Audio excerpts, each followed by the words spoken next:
Subu H plus. Subu H പ്ലസിന്റെ മറ്റൊരു അധ്യായത്തിലേക്ക് ഹൃദയം നിറഞ്ഞ സ്വാഗതം.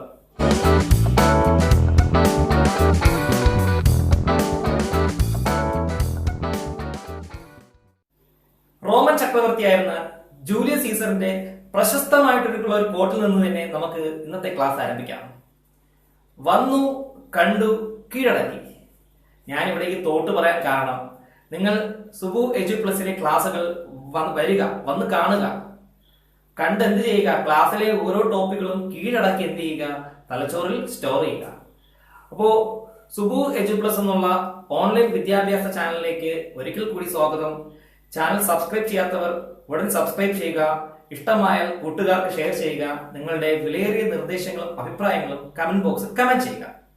കഴിഞ്ഞ ക്ലാസ്സിൽ എന്താണ് സർവ്വരാജ്യ സഖ്യം, എന്താണ് ഐക്യരാഷ്ട്രസഭ, ഇത്തരം വിവരങ്ങളെ കുറിച്ചൊക്കെ നമ്മൾ പഠിച്ചിരുന്നു. ഇന്ന് നമ്മൾ പഠിക്കാൻ പോകുന്നത് ഐക്യരാഷ്ട്രസഭയുടെ ഘടകങ്ങളെ കുറിച്ചാണ്. ലാസ്റ്റ് എപ്പിസോഡിൽ ഐക്യരാഷ്ട്രസഭയുടെ ഘടകങ്ങൾ ഒന്ന് പറഞ്ഞു പോയിരുന്നു. ഐക്യരാഷ്ട്രസഭയ്ക്ക് എത്ര ഘടകങ്ങളാണുള്ളത്? 6 ഘടകങ്ങളാണുള്ളത്. പൊതുസഭ, രക്ഷാസമിതി, സാമ്പത്തിക സാമൂഹിക സമിതി, അന്താരാഷ്ട്ര നീതിന്യായ കോടതി, സെക്രട്ടേറിയറ്റ്, പരിരക്ഷണ സമിതി. അപ്പോ ഈ 6 സമിതിയും എന്താണ് എന്നുള്ളത് ജസ്റ്റ് ഒന്ന് പറഞ്ഞു പോയിരുന്നു. ഇന്ന് ഈ എപ്പിസോഡിൽ നമ്മൾ പഠിക്കാൻ പോകുന്നത് ഐക്യരാഷ്ട്രസഭയുടെ ആദ്യത്തെ 2 ഘടകങ്ങളെ കുറിച്ചാണ്. അതായത് UN പൊതുസഭയെക്കുറിച്ചും UN രക്ഷാസമിതിയെ കുറിച്ചുമാണ്. ഫസ്റ്റ്, എന്താണ് UN പൊതുസഭ എന്ന് നമുക്ക് ഡിസ്കസ് ചെയ്യാം. എന്താണ് UN പൊതുസഭ? മനസ്സിലാക്കുക, 1945 രൂപീകൃതമായ ഒരു ഘടകമാണ്, ഒരു UN ഘടകമാണ് UN പൊതുസഭ എന്ന് പറയുന്നത്. 1945 ന്യൂയോർക്ക് ആസ്ഥാനമായിട്ട് പ്രവർത്തനം ആരംഭിച്ച ഐക്യരാഷ്ട്രസഭയുടെ ഒരു ഘടകമായിരുന്നു, അല്ലെങ്കിൽ ഒരു ഘടകമാണ് UN പൊതുസഭ എന്ന് പറയുന്നത്. ഐക്യരാഷ്ട്രസഭയുടെ ഏറ്റവും വലിയ ഘടകമാണ് UN പൊതുസഭ എന്ന് പറയുന്നത്. മനസ്സിലാക്കുക, ഐക്യരാഷ്ട്രസഭയ്ക്ക് 6 ഘടകങ്ങളാണുള്ളത്.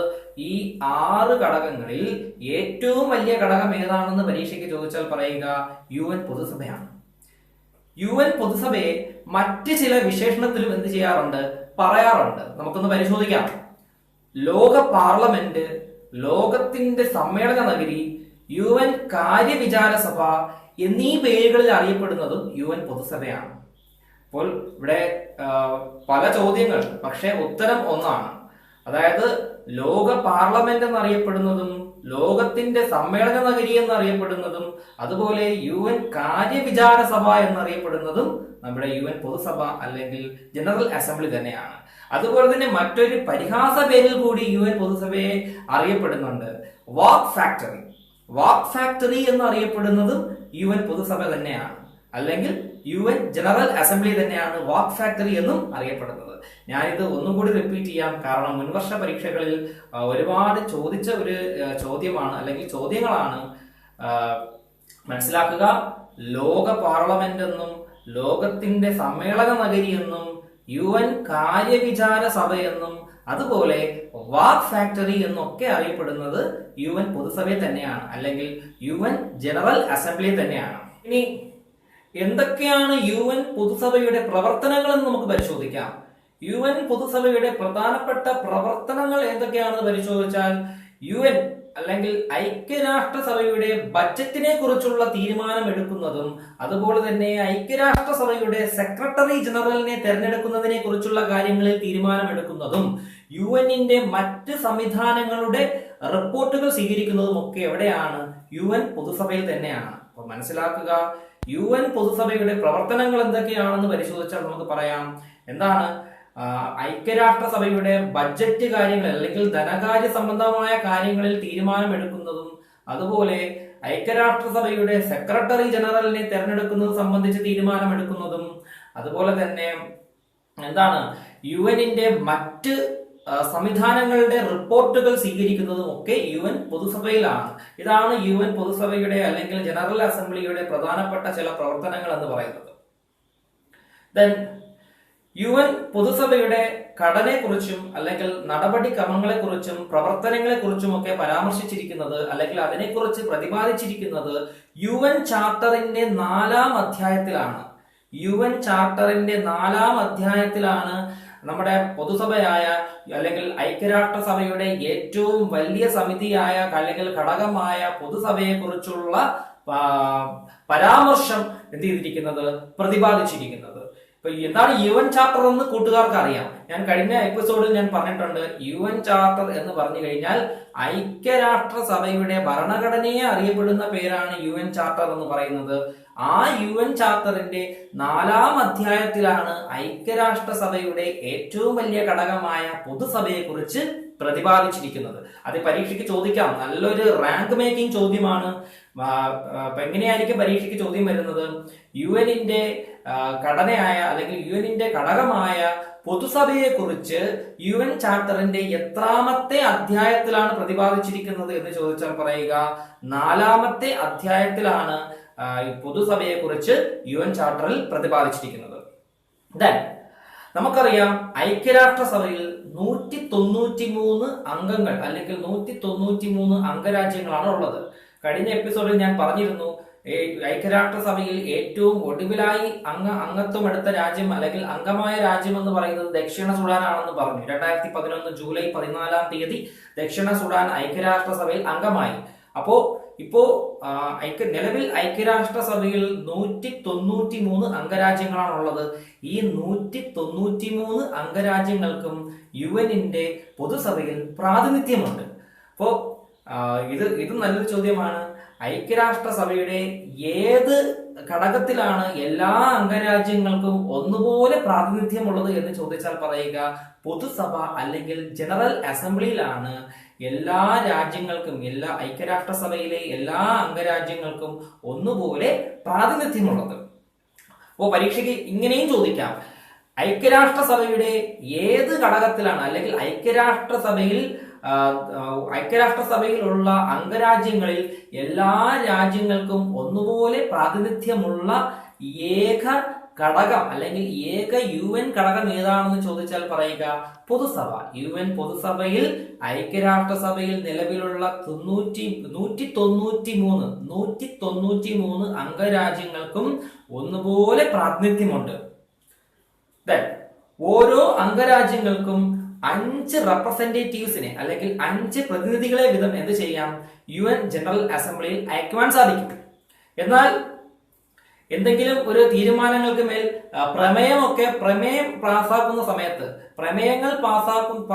സമയത്ത് ഓരോ അംഗരാജ്യങ്ങളിൽ നിന്നും ഒരു അംഗത്തിന് മാത്രമേ വോട്ട് രേഖപ്പെടുത്താൻ സാധിക്കുകയുള്ളൂ. ഞാൻ പറഞ്ഞു, എന്താ പറയേണ്ടത്, ഐക്യരാഷ്ട്രസഭയിൽ അംഗങ്ങളായ എല്ലാ രാജ്യങ്ങൾക്കും പൊതുസഭയിലേക്ക് 5 പ്രതിനിധികളെ വീതം എന്ത് ചെയ്യാം, അയക്കാം. പക്ഷേ ഒരു പ്രമേയത്തിന്മേൽ തീരുമാനം എടുക്കുന്നതിൽ എന്താണ്, ഐക്യരാഷ്ട്രസഭയിൽ അംഗമായ രാജ്യങ്ങളിൽ നിന്നും ഒരേ ഒരു പ്രതിനിധിക്ക് മാത്രം ഒരു വോട്ട് മാത്രം എന്ത് ചെയ്യാം, രേഖപ്പെടുത്തുവാനായിട്ട് സാധിക്കും. UN പൊതുസഭയിൽ ഒരു പ്രമേയം പാസ്സാകുവാനായി വേണ്ട ഭൂരിപക്ഷം എന്ന് പറയുന്നത് 3/2 ഭൂരിപക്ഷമാണ്.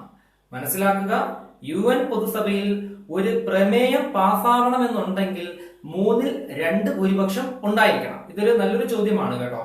അപ്പോ UN പൊതുസഭയിൽ ഒരു പ്രമേയം പാസ്സാക്കുവാനായിട്ട് എത്ര ഭൂരിപക്ഷമാണ് വേണ്ടത് എന്ന് ചോദിച്ചാൽ പറയുക 3/2 ഭൂരിപക്ഷമാണ് വേണ്ടത്.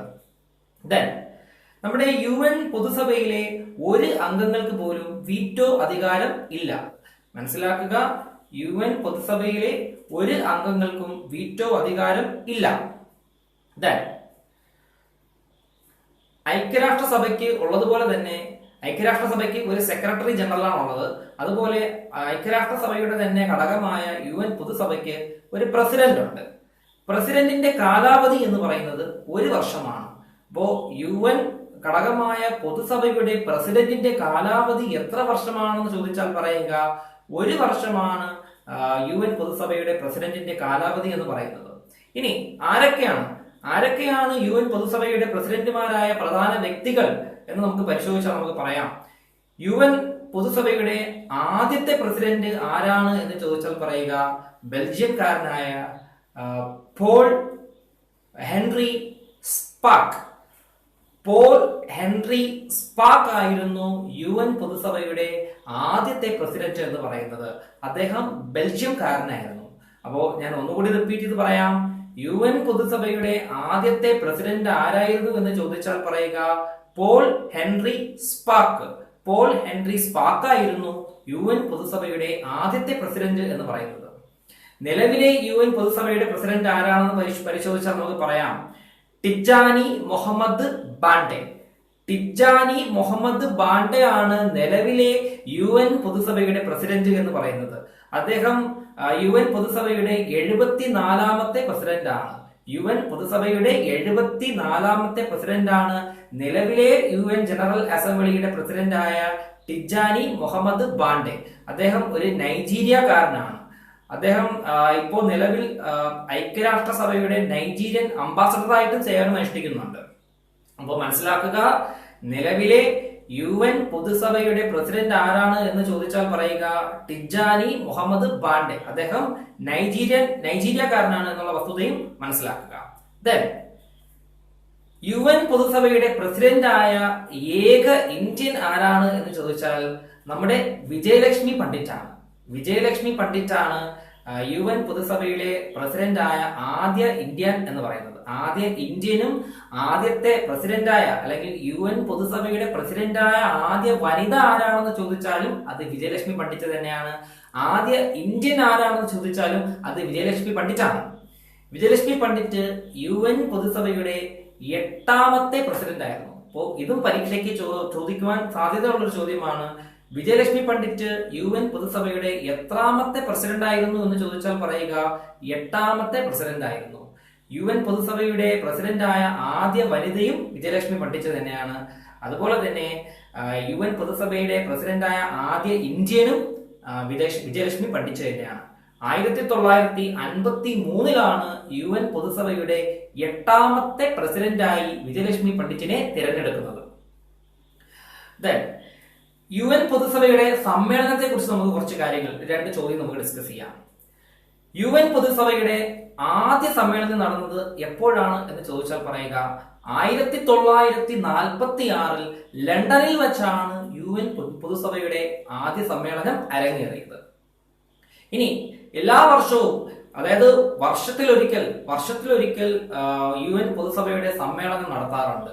അപ്പോൾ ഈ സമ്മേളനം നടത്തുന്നത് ഏത് മാസമാണ് എന്ന് പരിശോധിച്ചാൽ എല്ലാ വർഷവും സെപ്റ്റംബർ 1-ാം തീയതിക്ക് ശേഷമുള്ള ആദ്യ ചൊവ്വാഴ്ച മുതൽ 2 ആഴ്ച വരെയാണ് എന്ത് ചെയ്യുന്നത് യുഎന്നിന്റെ പൊതുസഭയുടെ സമ്മേളനം അരങ്ങേറുന്നത്. അപ്പോൾ മനസ്സിലാക്കുക, UN പൊതുസഭാ സമ്മേളനം നടക്കുന്നത് വർഷത്തിൽ ഏത് മാസമാണെന്ന് ചോദിച്ചു കഴിഞ്ഞാൽ എല്ലാ വർഷവും സെപ്റ്റംബർ 1-ാം തീയതിക്ക് ശേഷമുള്ള ആദ്യ ചൊവ്വാഴ്ച മുതൽ 2 ആഴ്ച വരെയാണ് എന്ത് ചെയ്യുന്നത് UN പൊതുസഭാ സമ്മേളനം അരങ്ങേറുന്നത്.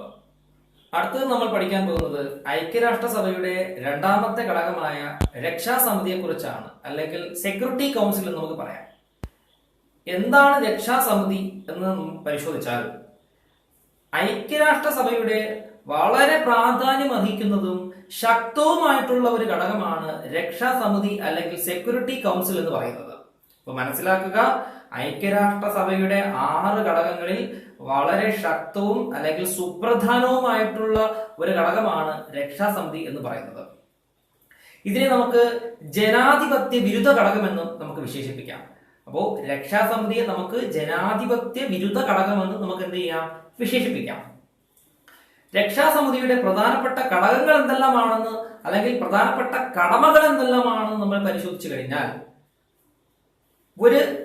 പുതിയ ഒരു രാജ്യത്തിന് അംഗത്വം കൊടുക്കണമോ വേണ്ടയോ എന്നുള്ള കാര്യങ്ങളിൽ തീരുമാനമെടുക്കുന്നതും അന്താരാഷ്ട്രപരമായിട്ടുള്ള സമാധാനവും സുരക്ഷയും എല്ലാം ഉറപ്പുവരുത്തുന്നതും ഒക്കെ എന്താണ് രക്ഷാസമിതിയുടെ പ്രധാനപ്പെട്ട കടമകളാണ്. മനസ്സിലാക്കുക, പുതിയൊരു രാജ്യത്തിന് ഐക്യരാഷ്ട്രസഭയിൽ അംഗത്വം കൊടുക്കുന്നതിൽ തീരുമാനമെടുക്കുന്നതിന് സുപ്രധാന പങ്ക് വഹിക്കുന്ന ഒരു ഘടകമാണ് അല്ലെങ്കിൽ ഒരു സമിതിയാണ് രക്ഷാസമിതി എന്ന് പറയുന്നത്. അതുപോലെ തന്നെ രക്ഷാസമിതിയുടെ മറ്റൊരു പ്രധാനപ്പെട്ട കടമയാണ് എന്താണ്, അന്താരാഷ്ട്രപരമായിട്ടുള്ള സമാധാനവും അല്ലെങ്കിൽ സുരക്ഷയും ഉറപ്പുവരുത്തുക എന്നുള്ളത്. നിലവിൽ 15 അംഗങ്ങളാണ് രക്ഷാസമിതിയിൽ ഉള്ളത്. 15 അംഗരാജ്യങ്ങളാണ് രക്ഷാസമിതിയിൽ നിലവിലുള്ളത്. അതിൽ 5 രാജ്യങ്ങൾ സ്ഥിരാംഗങ്ങളും 10 രാജ്യങ്ങൾ താൽക്കാലിക അംഗങ്ങളുമാണ്. മനസ്സിലാക്കുക, 15 അംഗരാജ്യങ്ങളാണ് നിലവിൽ രക്ഷാസമിതിയിൽ ഉള്ളത്. അതിൽ 5 രാജ്യങ്ങൾ സ്ഥിര അംഗങ്ങളും അതുപോലെ തന്നെ ശേഷിച്ച 10 രാജ്യങ്ങൾ അസ്ഥിരാംഗങ്ങളുമാണ്, അല്ലെങ്കിൽ താൽക്കാലിക അംഗരാജ്യങ്ങളാണ്. ഇനി ഏതൊക്കെ രാജ്യങ്ങളാണ് രക്ഷാസമിതിയിലെ സ്ഥിരമായിട്ടുള്ള അല്ലെങ്കിൽ സ്ഥിര അംഗങ്ങൾ എന്ന് പരിശോധിച്ചു കഴിഞ്ഞാൽ നമുക്ക് പറയാം: America, Russia, China, France, Britain. ഇപ്പോൾ മനസ്സിലാക്കുക, America, Russia, China, France, Britain. ഈ 5 രാജ്യങ്ങളാണ് രക്ഷാസമിതിയിലെ അല്ലെങ്കിൽ സെക്യൂരിറ്റി കൗൺസിലിലെ സ്ഥിര അംഗങ്ങൾ എന്ന് പറയുന്നത്. ഈ സ്ഥിര അംഗങ്ങളായ 5 രാജ്യങ്ങളെ ചേർത്ത് നമുക്ക് പറയാം P5 രാജ്യങ്ങൾ. പാരറ്റിന്റെ P5 രാജ്യങ്ങൾ എന്നറിയപ്പെടുന്നത് ഏതൊക്കെ രാജ്യങ്ങളാണ് എന്ന് നോക്കിയാൽ America, Russia, China, France, Britain. ഈ 5 രാജ്യങ്ങൾ അല്ലെങ്കിൽ നമ്മുടെ രക്ഷാസമിതിയിലെ 5 സ്ഥിരാംഗങ്ങളെ നമ്മൾ പറയുന്ന പേരാണ് P5 രാഷ്ട്രങ്ങൾ എന്ന് പറയുന്നത്. P5 രാജ്യങ്ങൾ. ശേഷിച്ച 10 രാജ്യങ്ങൾ എന്ന് പറയുന്നത് താൽക്കാലിക രാജ്യങ്ങളാണ്. ഓരോ 2 വർഷം കൂടുമ്പോഴും പുതിയ താൽക്കാലിക രാജ്യങ്ങൾ എന്ത് ചെയ്യും? രക്ഷാസമിതിയിൽ അംഗങ്ങളായി കൊണ്ടിരിക്കും. നമ്മുടെ ഇന്ത്യ രക്ഷാസമിതിയിൽ അവസാനമായി അംഗമായത് 2011-ലാണ്. 2011-ലാണ് ഇന്ത്യ രക്ഷാസമിതിയിലെ താൽക്കാലിക അംഗരാജ്യമായത്. അതായത് 2011-ൽ ഇന്ത്യ UN-ന്റെ രക്ഷാസമിതിയിൽ താൽക്കാലിക അംഗമാകുമ്പോൾ മനസ്സിലാക്കുക, 19 വർഷത്തിന് ശേഷമാണ് 2011-ൽ ഇന്ത്യ UN-ന്റെ രക്ഷാസമിതിയിൽ താൽക്കാലിക അംഗമാകുന്നത്. നമ്മുടെ ഇന്ത്യ മഹാരാജ്യം 7 തവണ UN രക്ഷാസമിതിയിൽ അംഗമായിരുന്നിട്ടുണ്ട്. മനസ്സിലാക്കുക, ഇന്ത്യ 7 തവണയാണ് UN രക്ഷാസമിതിയിൽ അംഗമായിരുന്നിട്ടുള്ളത്. ഏറ്റവും ഒടുവിലായി ഇന്ത്യ UN രക്ഷാസമിതിയിൽ അംഗമായത് 2011-ലാണ്. 2011-ലാണ് 7ാമത്തെ തവണയും ഇന്ത്യ UN രക്ഷാസമിതിയിൽ അംഗമാകുന്നത്. അതുപോലെ 2011-ൽ UN രക്ഷാസമിതിയിൽ അംഗമാകുന്ന ഏഷ്യൻ രാജ്യം ഏതാണെന്ന് ചോദിച്ചാലും പറയുക അത് നമ്മുടെ മഹാരാജ്യമായ ഇന്ത്യ തന്നെയാണ്. 2011-ൽ UN രക്ഷാസമിതിയിൽ അംഗമായ ഏഷ്യൻ രാജ്യം ഇന്ത്യ തന്നെയാണ്. അന്ന് ഇന്ത്യയോടൊപ്പം തന്നെ UN രക്ഷാസമിതിയിൽ അംഗമായ മറ്റ് രാജ്യങ്ങൾ ഏതെല്ലാമാണെന്ന് പരിശോധിച്ചാൽ നമുക്ക് പറയാം: ദക്ഷിണാഫ്രിക്ക, കൊളംബിയ, ജർമ്മനി, പോർച്ചുഗൽ. മനസ്സിലാക്കുക, ദക്ഷിണാഫ്രിക്ക, ജർമ്മനി, പോർച്ചുഗൽ, കൊളംബിയ. ഈ രാജ്യങ്ങളും എന്ത് ചെയ്തു? 2011-ൽ ഇന്ത്യയോടൊപ്പം UN രക്ഷാസമിതിയിൽ അംഗങ്ങളായി അല്ലെങ്കിൽ താൽക്കാലിക അംഗങ്ങളായി. നമുക്കറിയാം 10 താൽക്കാലിക അംഗങ്ങളാണ് UN രക്ഷാസമിതിയിലുള്ളത്. ഭൂമിശാസ്ത്രപരമായി എങ്ങനെയാണ് താൽക്കാലിക അംഗങ്ങളെ തിരഞ്ഞെടുക്കുന്നത് എന്ന് നമുക്ക് പരിശോധിച്ചാൽ ഏഷ്യൻ ആഫ്രിക്കൻ രാജ്യങ്ങളിൽ നിന്നും 5 അംഗങ്ങളെയും ലാറ്റിൻ അമേരിക്കൻ രാജ്യങ്ങളിൽ നിന്നും 2 അംഗങ്ങളെയും പശ്ചിമ യൂറോപ്യൻ രാജ്യങ്ങളിൽ നിന്നും 2 അംഗങ്ങളെയും പൂർവ്വ യൂറോപ്യൻ രാജ്യങ്ങളിൽ നിന്നും 1 അംഗത്തെയുമാണ് എന്ത് ചെയ്യുന്നത്? ഭൂമിശാസ്ത്രപരമായിട്ട് UN രക്ഷാസമിതിയിൽ ഓരോ 2 വർഷം കൂടുമ്പോഴും എന്ത് ചെയ്യുന്നത്? തെരഞ്ഞെടുക്കുന്നത്. ഇപ്പൊ മനസ്സിലാക്കുക, ഭൂമിശാസ്ത്രപരമായി നോക്കുമ്പോൾ എങ്ങനെയാണ് രക്ഷാസമിതിയിൽ താൽക്കാലിക അംഗങ്ങളെ തിരഞ്ഞെടുക്കുന്നത് എന്ന് പരിശോധിച്ചാൽ ഏഷ്യൻ ആഫ്രിക്കൻ രാജ്യങ്ങളിൽ നിന്നും 5 അംഗരാഷ്ട്രങ്ങളെയും ലാറ്റിൻ അമേരിക്കൻ രാജ്യങ്ങളിൽ നിന്ന് 2 അംഗരാഷ്ട്രത്തെയും അതുപോലെ തന്നെ പശ്ചിമ യൂറോപ്യൻ രാജ്യങ്ങളിൽ നിന്ന് 2 അംഗരാജ്യങ്ങളെയും പൂർവ്വ യൂറോപ്യൻ രാജ്യങ്ങളിൽ നിന്നും 1 അംഗരാജ്യത്തെയുമാണ് എന്ത് ചെയ്യുന്നത്? താൽക്കാലിക അംഗമായിട്ട് രക്ഷാസമിതിയിൽ തെരഞ്ഞെടുക്കുന്നത്. ഞാൻ മറ്റൊരു ചോദ്യത്തിലേക്ക് പോവുകയാണ്. ഞാൻ നേരത്തെ പൊതുസഭ പറഞ്ഞപ്പോൾ പ്രമേയത്തിന്റെ കാര്യം പറഞ്ഞായിരുന്നു. പ്രമേയം പാസ്സാക്കുവാനായിട്ട് എത്ര ഭൂരിപക്ഷം വേണമെന്നൊക്കെ. അതുപോലെ തന്നെ നമ്മുടെ UN രക്ഷാസമിതിയിൽ ഒരു പ്രമേയം പാസ്സാവണം എന്നുണ്ടെങ്കിൽ എത്ര അംഗരാജ്യങ്ങൾ അതിനെ അനുകൂലിക്കണം എന്ന് പരിശോധിച്ചാൽ 9 വോട്ട് അല്ലെങ്കിൽ 9 അംഗരാജ്യങ്ങൾ അതിനെ അനുകൂലിച്ച് വോട്ട് ചെയ്താൽ മാത്രമേ ഒരു പ്രമേയം UN രക്ഷാസമിതിയിൽ പാസ്സാവുകയുള്ളൂ. അപ്പോൾ നേരത്തെ നമ്മൾ പൊതുസഭ പഠിച്ചപ്പോൾ പറഞ്ഞു ഒരു പ്രമേയം പൊതുസഭയിൽ പാസ്സാക്കുവാനായിട്ട് എത്ര ഭൂരിപക്ഷം വേണമെന്ന്. ഞാൻ പറഞ്ഞു 3/2 ഭൂരിപക്ഷം വേണമെന്ന്. പക്ഷേ ഇവിടെ രക്ഷാസമിതിയിൽ നമ്മൾ നോക്കുകയാണെങ്കിൽ 15 അംഗരാജ്യങ്ങളിൽ എന്താണ് 9 അംഗരാജ്യങ്ങൾ എന്ത് ചെയ്യണം? ആ പ്രമേയത്തെ സപ്പോർട്ട് ചെയ്ത് വോട്ട് ചെയ്തിരിക്കണം. എങ്കിൽ മാത്രമേ ആ പ്രമേയം പാസ്സാവുകയുള്ളൂ. അതിൽ ഈ 9 വോട്ട് വേണമെന്ന് ഞാൻ പറഞ്ഞല്ലോ. ആ 9 വോട്ടിൽ സ്ഥിരാംഗങ്ങളായ 5 രാജ്യങ്ങൾ നിർബന്ധമായും വോട്ട് ചെയ്തിരിക്കണം. എങ്കിൽ മാത്രമേ രക്ഷാസമിതിയിൽ ഒരു പ്രമേയം പാസ്സാവുകയുള്ളൂ. നമ്മുടെ രക്ഷാസമിതിയിലെ സ്ഥിരാംഗങ്ങൾ ആരൊക്കെയാണെന്ന് ഞാൻ ഒന്നുകൂടി പറയാം. America, Russia, China, France, Britain. ഈ രാജ്യങ്ങളാണ് രക്ഷാസമിതിയിലെ സ്ഥിരാംഗങ്ങൾ എന്ന് പറയുന്നത്. രക്ഷാസമിതിയിലെ സ്ഥിരാംഗങ്ങളെ പറയുന്ന മറ്റൊരു പേരാണ് P5 രാജ്യങ്ങൾ എന്ന് പറയുന്നത്. നമ്മൾ പഠിച്ചു രക്ഷാസമിതിയിലെ 5 സ്ഥിരാംഗങ്ങളാണ് ഉള്ളതെന്ന്. എന്നാലും ഈ രക്ഷാസമിതിയെ ഒന്ന് ഡെവലപ്പ് ചെയ്ത്, ഒന്ന് വികസിപ്പിച്ച് സ്ഥിരാംഗങ്ങളാകുവാൻ വേണ്ടി ശ്രമിക്കുന്ന കുറച്ച് രാജ്യങ്ങളുണ്ട്. ആ രാജ്യങ്ങൾ ഏതെല്ലാമാണെന്ന് പരിശോധിച്ചാൽ നമുക്കറിയാം. ഒന്ന് നമ്മുടെ രാജ്യമായ ഇന്ത്യ, ജപ്പാൻ, അതുപോലെ തന്നെ ജർമ്മനി, ബ്രസീൽ. ഈ 4 രാജ്യങ്ങൾ ചേർന്ന് ഈ നമ്മുടെ രക്ഷാസമിതിയെ വികസിപ്പിച്ച് സ്ഥിരാംഗങ്ങളാകുവാൻ വേണ്ടി നിരന്തരം ശ്രമിച്ചുകൊണ്ടിരിക്കുകയാണ്. അതുകൊണ്ട് ഞാൻ ഈ പറഞ്ഞ ഇന്ത്യയും ജർമ്മനിയും ജപ്പാനും ബ്രസീലും ഈ 4 രാജ്യങ്ങളെയും കൂടി ചേർത്ത് നമുക്ക് G4 നാഷൻസ് അല്ലെങ്കിൽ G4 രാജ്യങ്ങൾ എന്ത് ചെയ്യാം നമുക്ക് പറയാം. G4 രാജ്യങ്ങളുടെ പ്രധാനപ്പെട്ട ലക്ഷ്യം എന്താണ്? രക്ഷാസമിതിയെ വികസിപ്പിച്ച് സ്ഥിരാംഗ പദവി എന്ത് ചെയ്യുക? നേടിയെടുക്കുക. അതാണ് G4 രാജ്യങ്ങളുടെ പ്രധാനപ്പെട്ട ഉദ്ദേശം എന്ന് പറയുന്നത്. ഞാൻ ഒരു കാര്യം കൂടി ഞാൻ പറയാം. ഇപ്പോ നമ്മുടെ രക്ഷാസമിതിയിൽ 5 സ്ഥിരാംഗങ്ങളും 10 താൽക്കാലിക അംഗങ്ങളും ഉണ്ട്. ഈ 10 താൽക്കാലിക അംഗങ്ങളെയും തിരഞ്ഞെടുക്കുന്നത് എവിടെ വെച്ചാണ് എന്ന് ചോദിച്ചാൽ അത് UN-ന്റെ പൊതുസഭയിൽ വെച്ചാണ്. UN-ന്റെ പൊതുസഭയിൽ വെച്ചാണ് രക്ഷാസമിതിയിലെ 10 താൽക്കാലിക അംഗങ്ങളെ എന്ത് ചെയ്യുന്നത്? തിരഞ്ഞെടുക്കുന്നത്. സുബു എജു പ്ലസിന്റെ ഈ ഒരു അധ്യായം എല്ലാവർക്കും ഇഷ്ടമായെന്ന് വിശ്വസിക്കുന്നു. ഇനി UN-ന്റെ മറ്റ് ഘടകങ്ങളുമായി ഉടൻ തന്നെ അടുത്ത ക്ലാസ് ഞാൻ ചെയ്യുന്നുണ്ട്. അപ്പോ ഇന്ന് പഠിച്ച ചോദ്യങ്ങളെല്ലാം വളരെ സുപ്രധാനമായ ചോദ്യമാണ്. റാങ്ക് മേക്കിംഗ് ഫാക്ട്സ് ആണ്. അപ്പൊ എല്ലാവരും വീഡിയോ ഒരു തവണ കണ്ട് മനസ്സിലായില്ല എന്നുണ്ടെങ്കിൽ ആവർത്തിച്ചിരുന്ന് കാണുക. എന്റെ ചാനൽ സബ്സ്ക്രൈബ് ചെയ്യാത്തവർ സബ്സ്ക്രൈബ് ചെയ്യുക, ഷെയർ ചെയ്യുക. കൂടാതെ നിങ്ങളുടെ വിലയേറിയ നിർദ്ദേശങ്ങളും അഭിപ്രായങ്ങളും കമന്റ് ബോക്സിൽ കമന്റായി തരിക. അപ്പോ ഇനി അടുത്ത ക്ലാസ്സിൽ കാണുന്നതുവരെ എല്ലാവർക്കും ഗുഡ് ബൈ.